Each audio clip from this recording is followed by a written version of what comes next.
Kung meron tayong nais na hingin sa Diyos isang bagay or nais nating ibigay sa atin ng Diyos, may pararating natin yun sa pamagitan ng panalangin.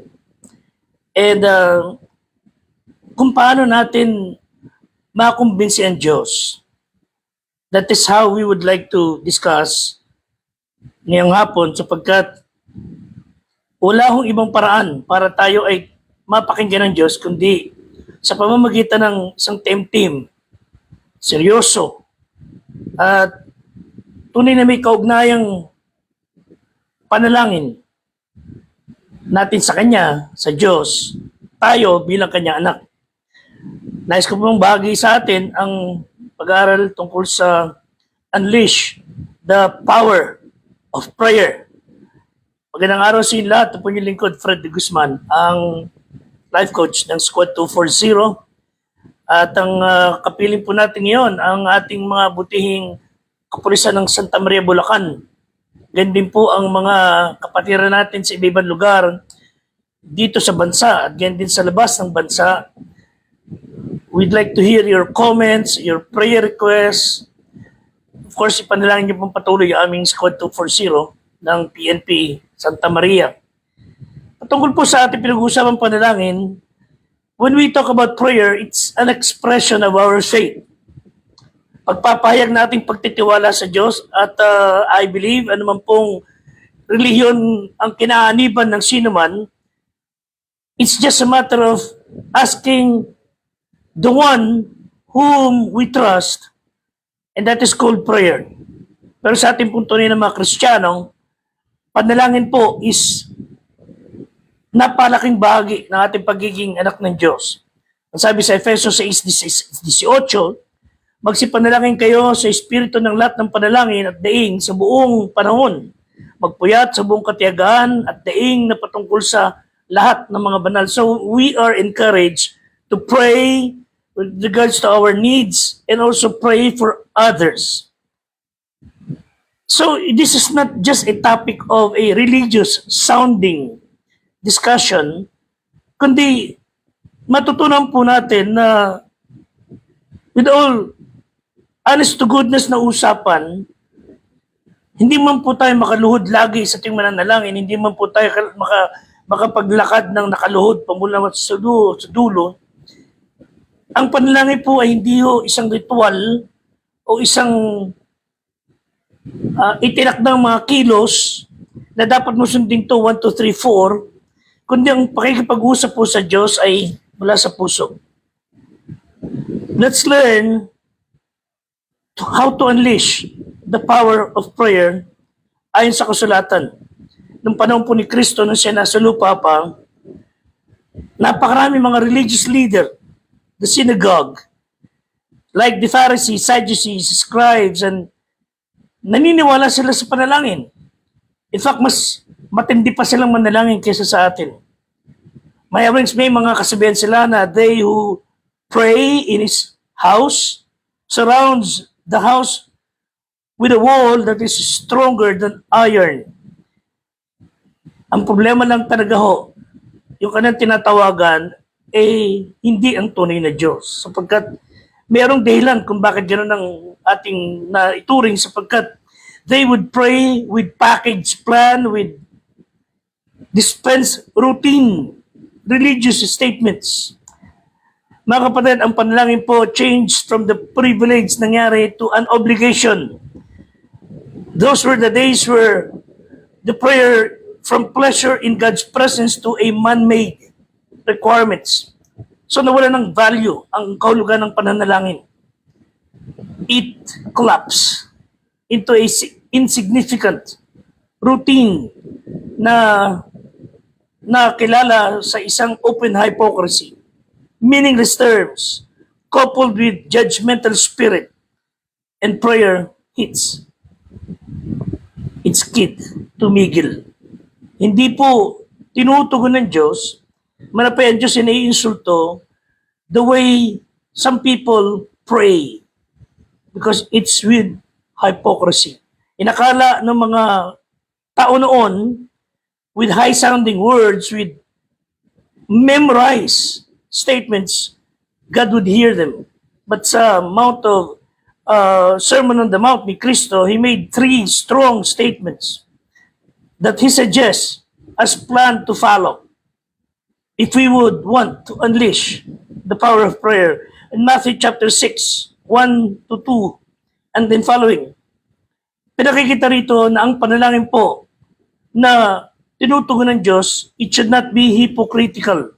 Ito po sinabi ng Bible, Matthew 6, 1, 2, and following. Mag-ingat kayo na huwag magsigawa ng katwiran sa harap ng mga tao, meaning pakitang tao, upang kanilang makita. Sa ibang paray, walang kaunting ganti. Wala kayong ganti, wika ng Diyos, ang inyong Ama sa langit. Kaya pag kayo naglilimos, huwag kang tutugtog ng pakakak sa harap mo, naggaya ng ginagawa ng mga mapagpaibabaw sa mga sinagoga, sa mga daan, kung sila'y magkapuri sa mga tao. Katotohanan ang sinasabi ko sa inyo, wika ni Kristo. Tinanggap na nila ang saklay ganti. At pagka kayo'y nananalangin, huwag kayong gaya ng mga mapagpaibabaw. Pagkat iniibig nila ang magsidalangin ng patayo sa sinagoga, sa mga likwang daan upang sila makita ng tao. Katotohanan sinasabi ko sa inyo, sabi ni Kristo, tinanggap na nila ang kanilang ganti. So, gusto ng Diyos na when we pray, it should not be without hypocrisy. It is not we show off.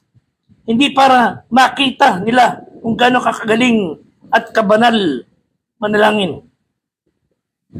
And Jesus reserved some of His strongest reproof against hypocrisy. So, it is safe to say, He despised hypocritical prayers.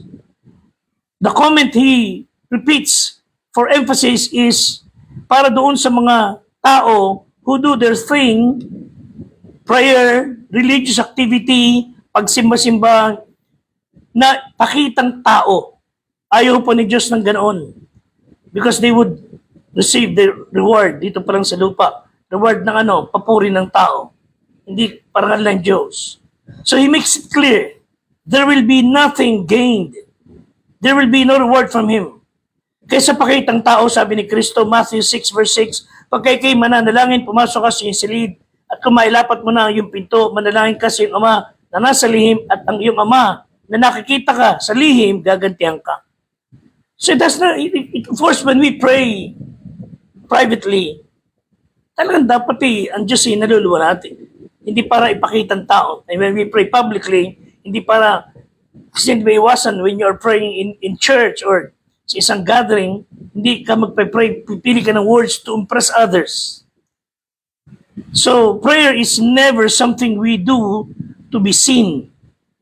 It loses the whole purpose. It's a private act of devotion, not a public display to impress others. Ayon sa Panginoon, it belongs in the closet of our lives, an act done in secret. Pangalawa, don't use lot of repetition, vain repetition.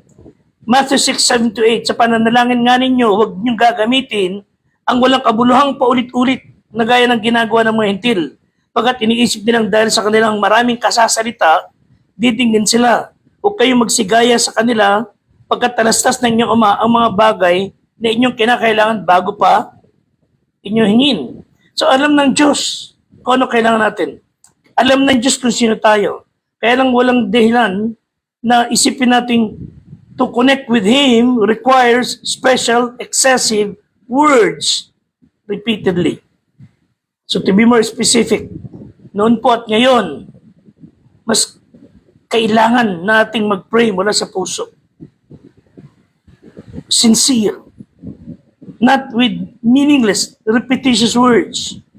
Lalo yung mga kinabisado. We should talk to God as if you are sitting beside Him as your friend, lalo na as your Father. So, kailangan magkaroon tayo ng pananalangin na bukal sa kalooban. Hindi pakitang tao, hindi kinabisado, hindi paulit-ulit na walang kabuluhan. Pangatlo, do not harbor anything against another. Pag kayo mananalangin, tiyakin po natin, sabi ng Bible, na wala tayong puot dun sa kung kanino man. Matthew 6:14-15. So, before God will forgive us, kailangan malinaw din sa ating konsensya na wala tayong kinapupuotang tao. wala rin silbi ang ating pag-pray. Humingi tayo ng tawad sa Diyos. So if I want cleansing, I must be certain na mga bagay sa aking kapwa, sa harap ng Diyos, are doing right. Psalm 66:18, if I regard iniquity in my heart, the Lord will not hear me. So prayers includes praise, thanksgiving, intercession, petition, meditation, confession. So in prayer, we must focus fully on God. And it was never intended to make us feel guilty. Real prayer, yung uri ng panalangin nakakalugod sa Diyos na binabanggit ng Panginoon o iminodelo niya should be realistic, spontaneous, down-to-earth communication sa buhay ng Diyos. Na ang resulta ay na i-release mo sa Kanya ang iyong kalooban and you feel calm assurance na ang Diyos ay is in control. So, as I close, how do we pray? Tanda natin, prayer is an intimate conversation with God. Pakikipag-usap natin sa Diyos. When we are reading the Bible, He is talking to God. He is talking to us, rather. So when you read the Bible, He is talking to us. But when we pray, we are talking to Him. So, to give God a kiss, make your prayer, keep it short and simple. Mula sa puso. Some of the most powerful prayers are short and simple, coming from a sincere heart. So God does not need long prayers na paulit-ulit na nagpapa-impress. Si Jabez, 1 Chronicles 4:10, ay nanalangin sa Diyos ng Israel. Wika niya, "O, ako naway yung pagpalain, palakihin ang aking hangganan. Ang iyong kamay ay sumaakin, ingatan mo ako sa kasamaan na huwag akong maghirap." Yung panalangin niya, bunga. He's coming out from severe pain. And he prayed that prayer. At sabi ng Bible, at ipinagkaloob ng Diyos sa kanya ang kanyang hinihiling. That's the prayer of Jabez. Isang marangal na tao sa Old Testament.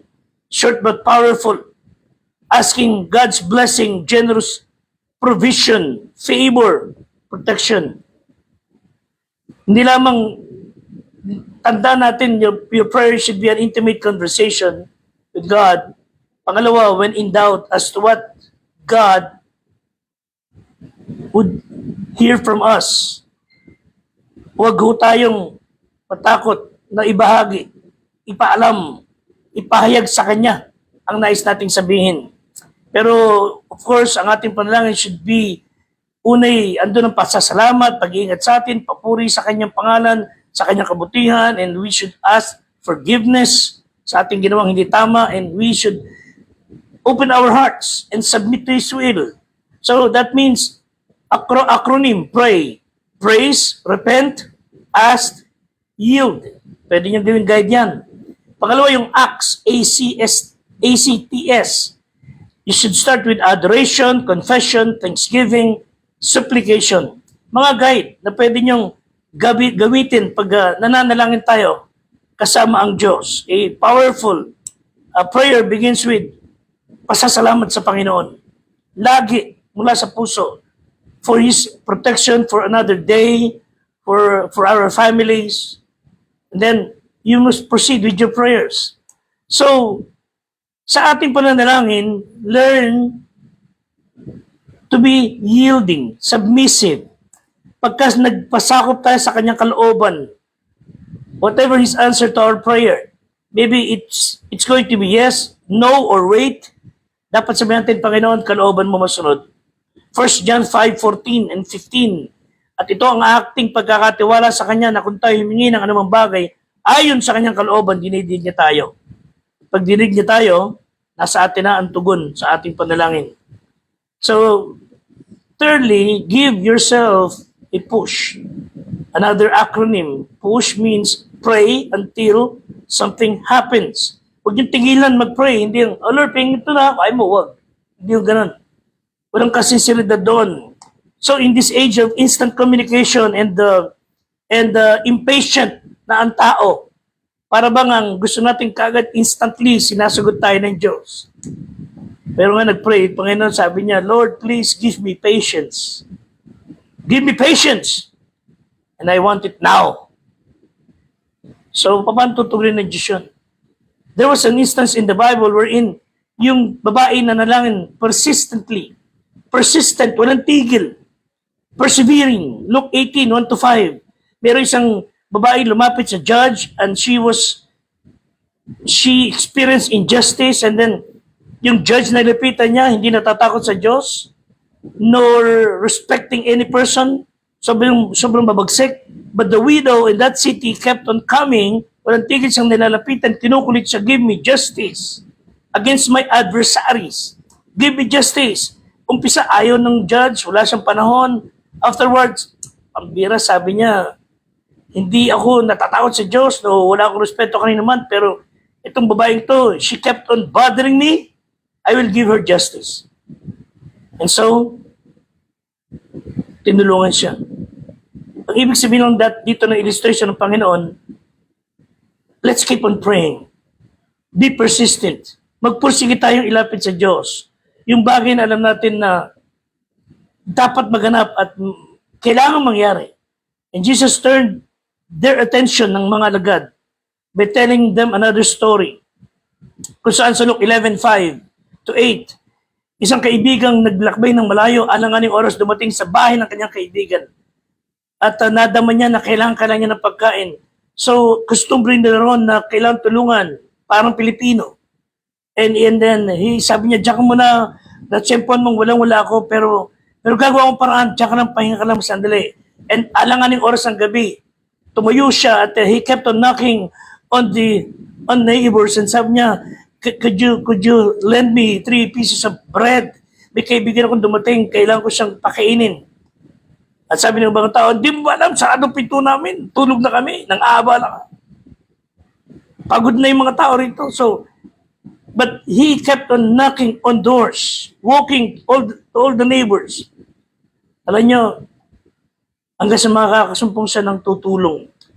Sa ancient Jewish culture, they place a high value on hospitality. Upon entering the house, yung host doon would greet you with verbal blessing, and then would say peace or shalom, and then chick to chick, beso-beso, and they would wash the feet ng bisita na nila sapagkat maalikabok ng panahon na yun, and usually they would provide meal. So if you showed up during that evening meal, kasama kang kakain nila sa kanila. Pero pag talagang nauna na nakakain sila at wala silang maipapakain sa'yo, they would go somewhere and try to find food para sa'yo. Ibig sabihin, magpapakita sila ng kagandang loob sa mga tao na nangangailangan. Pero ano ibig sabihin dito ni Kristo sa illustration? He stated that it's not because of their friendship alone. Bakit kailangan siyang tumayo at maghanap ng pagkain sa kanyang bisita? Kailangan bumangon. Pilitin niya na makapag-delayan siya. Gusto ng Panginoon dito ipakita sa atin yung persistence, yung boldness sa paglapit because of the need. So the friend was persistent to the point of shamelessness. Ibig sabihin, God is telling us, when you pray sa akin, magpe-pray kayo. Sabi ng Panginoon, you come to me shameless, bold, audacious. Huwag niyo ikahiya yung paglapit niyo, huwag niyo ikahiya yung sasabihin niyo, huwag niyo, do not reserve any words. Come to me shameless, bold, audacious. Tell me, ano nasa puso mo? And I'm going to hear it. Lagi po yan sa 2 Kings chapter 20 verse 5. Kung di nagkakamali, sabi ng Bible, I saw your tears. I heard your cry. And I will heal thee. Gustong-gusto ng Diyos na nadidinig tayo. Mag-pray lang tayo lagi mula sa puso. So gusto kong po sabihin sa inyo, to unleash the power of prayer, come to God with all sincerity of your heart, with shameless, bold, audacious, open heart. Lord, this is what I want. This is what I need. Nung araw po, noong 1968, ay sa isang nabasa ko, isang aeroplano ang di inaasang nagkaroon problema pag-landing, hindi malaman ng mga piloto paano gagawin, so they ask the help ng control tower. And then habang ginagabayan sila, malapit na sila mag-landing, nagsalta yung piloto sa microphone and sabi niya, I cannot, uh, we are beginning our final descent.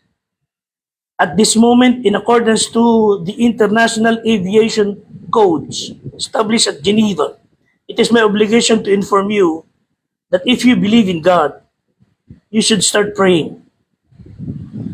Nagtaka ang mga tao, habang sinabihan sila na yumuko kayo, hawakan yung mga tuhod ninyo, delikado na pagbaba natin. Hindi lang alam ng gagawin, kinakabahan sila, they thought they would all die. Pero hindi lang nakalimutan, sabi ng pilot, if you believe in God, start praying. And then they landed safely. Ang sinasabi natin mga kaibigan, if you really believe God, na tumutugon sa ating panalangin, if you really His son or child or daughter, kung tunay na anak kayo ng Diyos, ang Diyos na ating Ama sa langit is willing to hear from us. Kung paanong tayo, mga tao, ay nakadarama na gusto nating ibigay lahat ng bagay sa ating mga anak. Tayo pa ba na ang Diyos pa kaya ating Ama sa langit? So He's willing to hear. We just be willing to open our hearts with all sincerity, without any hypocrisy, talk to Him in prayer. Sa crisis, it will crush us.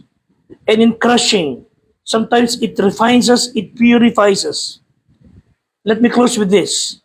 Si Alexander Solzhenitsyn admitted, sabi niya, he was imprisoned for whatever reason for many years. Then finally, he was released. Sabi niya, it was only when I lay there in the rotting prison straw that I sense within myself the first stirrings of good.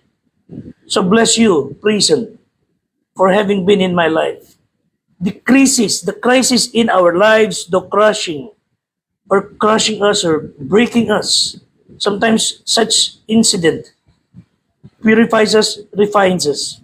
Sabi ni David sa Psalm 119 verse 67 and 71, bago ako nagdadalamati, naligaw ako.